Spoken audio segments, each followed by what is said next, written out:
It's time for the Royal Rumble, and in first is a man who could well run through the entire field.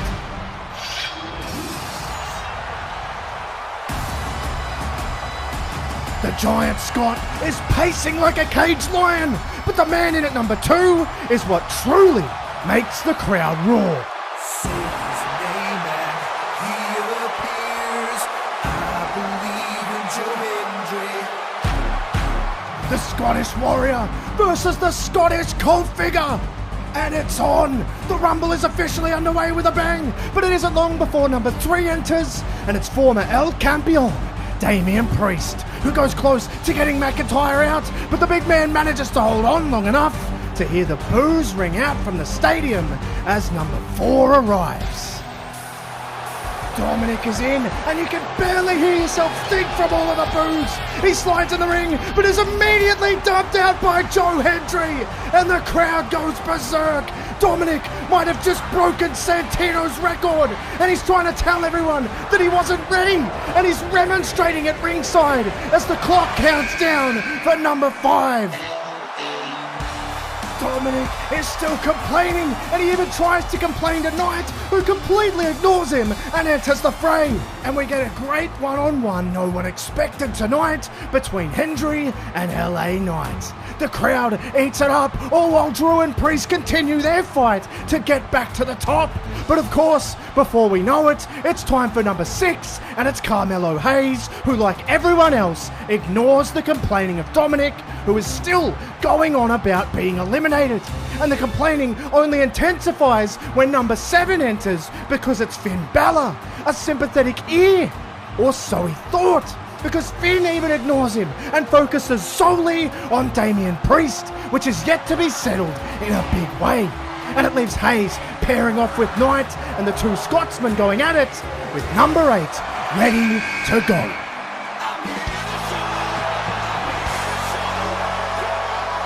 Familiar music, a different name. It's TNA World Champion Nick Nemeth, back on familiar turf, and he hits the match at pace, but targets fellow TNA star Joe Hendry, and it's actually Nemeth who's able to get rid of the cult hero. But Hendry isn't the only casualty, because Damian Priest and Finn Balor are so embroiled in their own hate-filled personal war that they don't see Drew McIntyre coming, who eliminates them both at the same time. And it's a big measure of revenge for Drew McIntyre after Priest's cash-in at WrestleMania 40. But they almost don't even care. They hate each other so much that they keep fighting all the way back past Dominic, who is still upset. But then we hear the music of number 9, and it's Pete Dunne. Or so everyone thought, because it turns out it's R-Truth dressed, as he says, Butch. And Dominic runs over to him, and he says, "Truth, you've got to give me your spot. You had to have seen that. I got robbed." But then Truth says, "My name ain't Truth. It's Butch." And Dominic says, "Fine, Butch, give me your spot." But Truth snaps and says, "I hate being called Butch." And then he smashes Dominic in the face and nails him with a bitter end. What the hell is Truth even doing? Well, Pete Dunne, the real Pete Dunne, wants to know the same thing as he storms out and drops Truth with the same move. And it's clear that it was actually Pete Dunne's spot all along, and he enters the fray. And then he's quickly followed by a very unsympathetic Rey Mysterio, who runs and jumps over the body of his own son to enter at number 10. Just in time to see Nick Nemeth get a massive elimination of LA Knight, who needed eyes in the back of his head while fighting Carmelo Hayes. But there's no rest for the wicked when number 11 arrives, and it's the American-made Chad Gable, who gets right to work on whoever he can get his hands on. Then it's the arrival of number 12 that not only ignites the crowd, but ignites a slew of eliminations.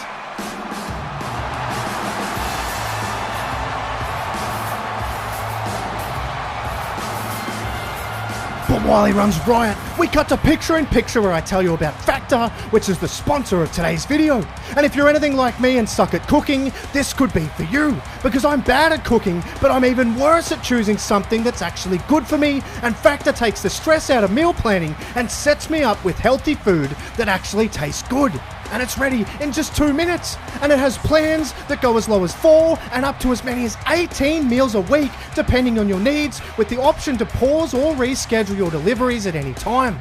But I reckon one of my favorite things to do is eat snacks while watching YouTube, and Factor brings the goods. You can get smoothies, juices, and small bites that pair perfectly with an epic Murph's YT13 video. So get 50% off and free shipping on your first Factor box using my link. Click the link in the description or scan the QR code with your phone to get started. And cheers once again to the gang at Factor for doing me a solid and supporting the channel.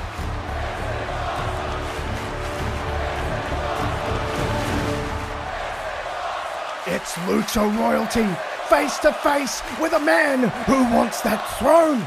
Only to have the momentum killed by Drew McIntyre, who starts fighting them both off. And we make way for the number 13, the ever-ominous Shinsuke Nakamura, who comes in and he puts it on Drew and Ray, but it then leads to another fun face-off between two dark-looking entities. And it shows the possibilities for Penta are just endless in WWE, including the next man who brings the house down at number 14. Jey Uso yeets his way into the match and makes an immediate impact going after Drew, and he has a barrage of strikes for him. However, on the other side, Penta strikes again after a devastating knee from Nakamura that stumbles Ray over towards the ropes. Penta clotheslines him over, and that respect is no more. Ray has fire in his eyes, looking at a potential dream match in the future. But Penta needs to be careful because Nakamura tries to send him out, but Penta fights him off, which leads to number 15, and it's not as well received as number 14. The crowd hates it, and Logan slowly makes his way to the ring and is in absolutely no hurry to launch himself into the action. But as he's doing that, we see Nakamura all over McIntyre. But not only with fists and kicks, he wants to hit him with the mist. But McIntyre ducks, and he then laces Nakamura with a massive claymore. And he stumbles over towards the ropes, only to be helped out by Logan Paul, who completely lucks out for his first elimination, and he revels in it. But as he jumps back in the ring, he gets smashed by a double super kick from Penta and Jey, and the crowd erupts. They love it. However, they quickly turn because then the Iron Man of the match irons out one of the biggest threats in it, and he gets the elimination of Penta, which gives him another chance to aim for Jey. But it's then time for number 16, and it's Kofi Kingston. He's of course flanked by Xavier Woods, who isn't in the match, and they have a lot to say, or at least they try and say a lot, because as usual, they're getting booed out of the building. But they still try and talk rather than heading to the ring.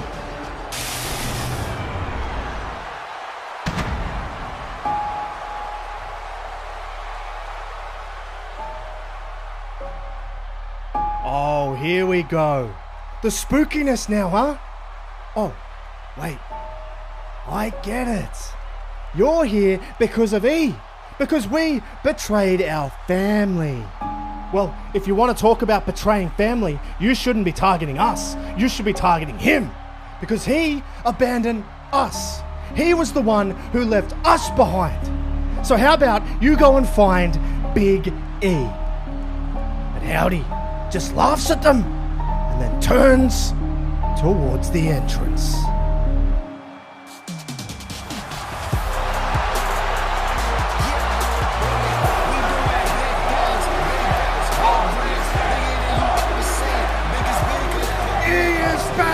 And he gets in the face of Woods and Kofi, and they're yelling at him, telling him that he betrayed them. And then Woods slaps him in the face, And it's then that he snaps and he picks up Woods and he lands a big ending on the floor. And Kofi knows he's in trouble and retreats towards the ring as Big E follows him.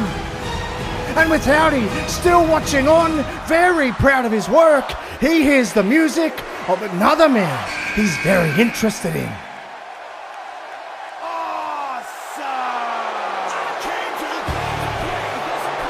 The Miz's music is playing, but he's not there. He clearly doesn't want to come out while Howdy's standing outside. But he eventually is pushed out by Triple H, who is forcing him to leave Gorilla. But he bolts past Howdy and towards the ring. And as he slides in, he's immediately flung over the top rope by Logan Paul, who gets another cheap elimination. But The Miz doesn't even care. He's just trying to run away from Uncle Howdy, who slowly walks after him and chases him out of the building. But none of the competitors are willing to leave the ring that easily. They're all in there, continuing to slug away. You've got Drew McIntyre and Jay. You've got Logan, well, being Logan. And you've got Big E and Kofi still trading. But the next man in has a connection to Big E, as he is the last person he saw before leaving.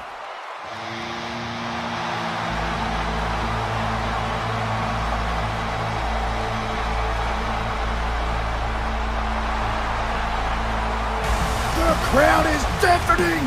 Aleister Black is back. And Big E looks like he's seen a ghost, because he pretty much has. And it's as he's staring at the entrance that Kofi stabs him in the back once more, grabbing him and throwing him over the top rope for yet another chorus of boos directed at Kingston. But as he soaks up those boos, he gets met with a dose of reality.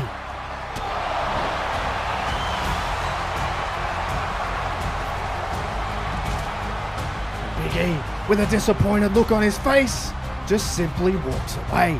But you know, he's not walking away from the fight in general, and there's still plenty more to go. But there's plenty more left in the Royal Rumble as well, as Logan somewhat arrogantly grabs Aleister Black from behind, but the arrogance leaves his body as Black snaps on him and lights him up with a combo that rocks Logan big time. And with Drew and Jay still occupying each other on the other side, it's time for number 20, and it's Intercontinental Champion Bron Breakker looking to break the match apart. And he hits the ring with the speed you'd expect, and he's got spears for anyone he can find. He finds Black, he gets Jay, he gets Drew as well. But as he lines up Logan, he leapfrogs out of the way and then slides out of the ring. And he's extremely pleased with himself. And he's trolling the crowd in the front row as usual. But what he doesn't realise is Breakker is charging up. And he runs around ringside and drills Logan with a spear. He almost breaks him in half.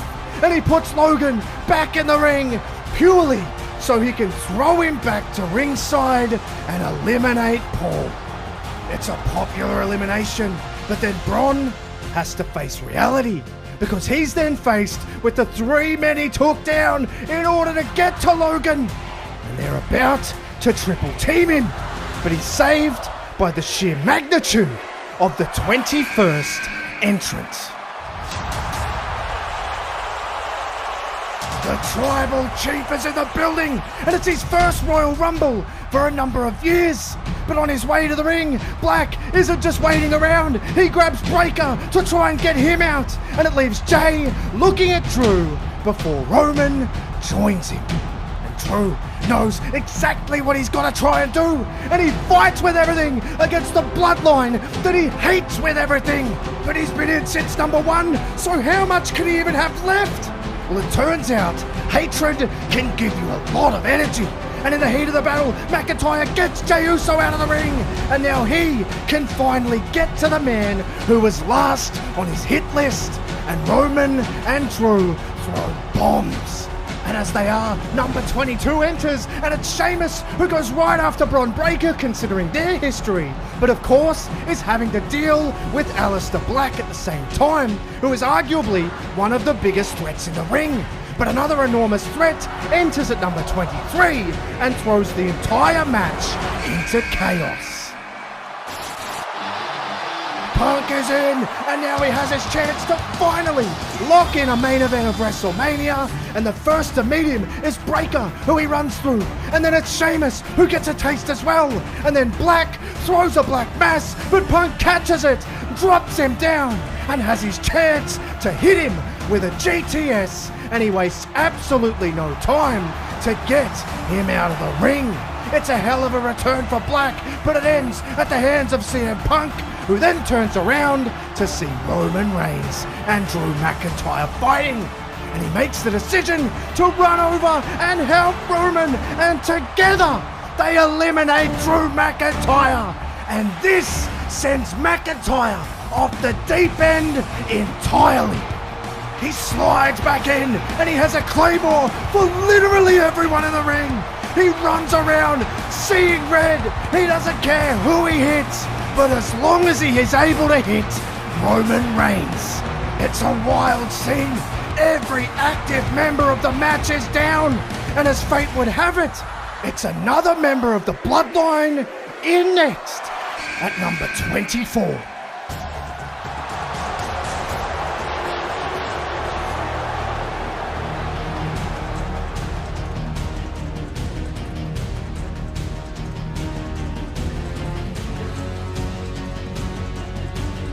Solo has a choice between CM Punk or the man who took the Ulufala from him. It's a deceptively hard choice for Solo, and he takes too much time because the clock ticks down, and now enters number 25, and it's Sami Zayn, and Zayn runs down and goes right at Solo. He's making the assumption that he was going to go at his tribal chief. And Solo, this time, is going to have his hands full. There'll be no easy eliminations here. But as Roman and Punk both pull themselves up from the claymores earlier, the mountain to climb only gets bigger with entrant number 26. And it's the giant Braun Strowman who hits the ring, and he is like a literal freight train. He hits every single corner and splashes every single member of the match. And all of the sudden, the Strowman Express could well be on the tracks to a main event of WrestleMania.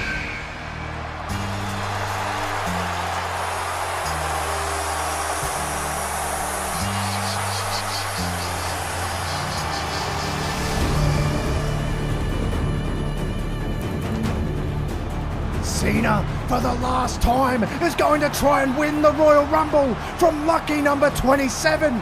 But in his way is the Giant, and he, as usual, doesn't back down whatsoever. He goes toe-to-toe with Strowman, and he tries to pick him up for an AA, but he can't quite do it. And then he gets besieged by Solo Sikoa, who he has a big history with.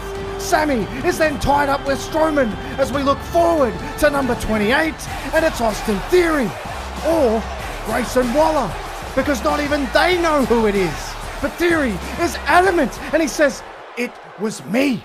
Nick Aldis said it to my face. What are you even doing?" "Nah, mate. He said Grayson Waller. Plus, I need to get back at Cena for Money in the Bank." "You need to get him back." "I can get him back for us. I've already beaten him."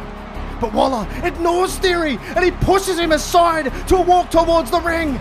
And he indeed does take the spot, and he gets showered in booze for it, and it clearly pisses Theory off, who has been fed up with him for a while. And as Waller goes after Cena right away, Theory gets on the apron and punches Waller in the face. Cena picks up Waller and AAs him directly out of the ring. And it looks as though A-Town Down Under is now 6 feet under, with Theory walking out to applause. But there's no time to revel in his elimination, because Cena is attacked by Strowman again. Only this time, when Cena tries to pick him up, he does, and he plants Strowman with an AA, who tries to recover over near the ropes, but he's finished off by Sami Zayn, who nails him with a haluva kick for the Giant elimination.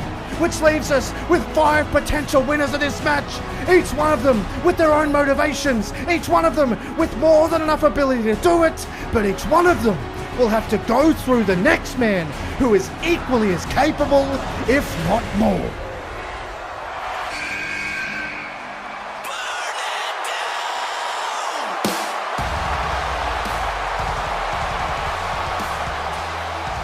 All Rollins is in at the desirable number 29, and he's here to burn down everyone else's chances of main eventing WrestleMania, especially one CM Punk, who Seth targets straight away, but very quickly it becomes every man for themselves, because you can't afford to be one-track minded in a match like this. But the big question on everyone's mind is who will get the coveted number 30.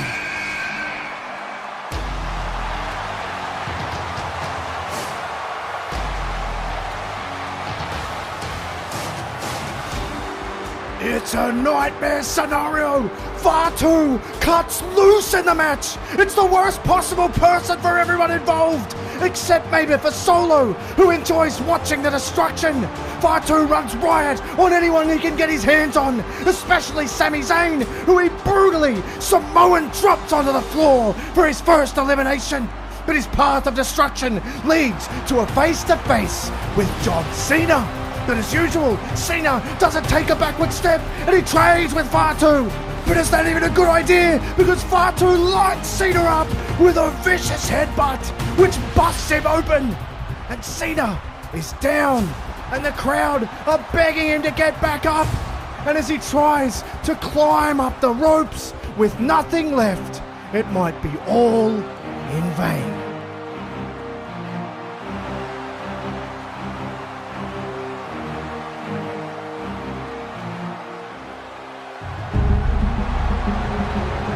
Solo makes the most of the work already done by Fatu, and he's clearly not happy about it. But the heartbreak is on the outside as Cena is eliminated from his final ever Royal Rumble.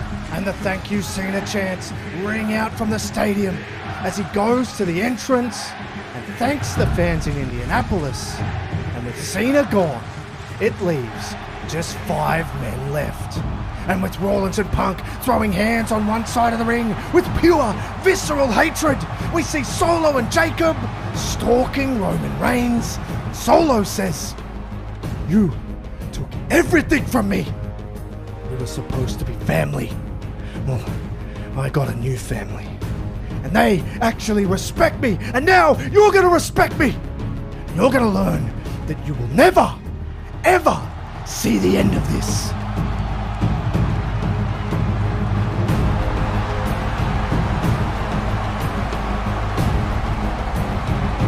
Solo Sikoa, since losing the Ulafala, has lost all respect of his so-called family. Fatu turns his back on him, but he also turned his back on Roman Reigns, who tosses him out now. And it feels symbolic. Roman throwing out the past so he can focus on his future. But his future involves 2 men from his past as we see the final 3 of the Royal Rumble. The history between all of them goes unsaid, and what a moment it is to see them all in the ring competing at the same time. But Seth is clearly the freshest, and he manages to drop Punk with a Revolution knee, and he drops Roman with a pedigree, which gives Seth an enormous opportunity. Punk is on the ropes, Roman is on the ropes, and Seth has a choice, just like Roman did at WrestleMania.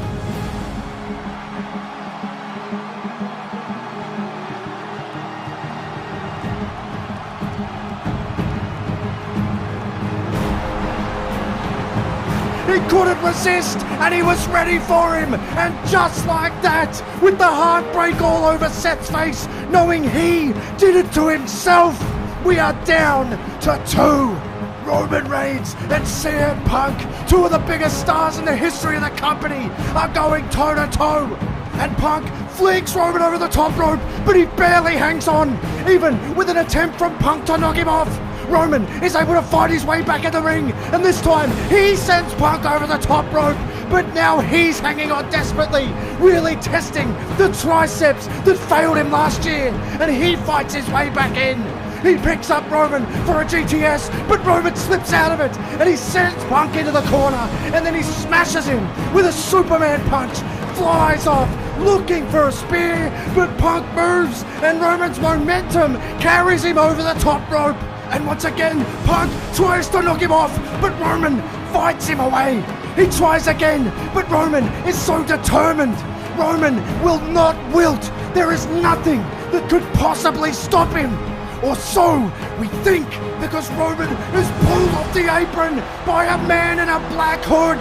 The crowd can't believe what they've seen.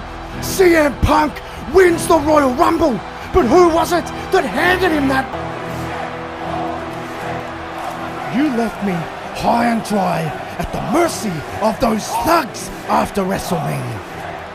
He never would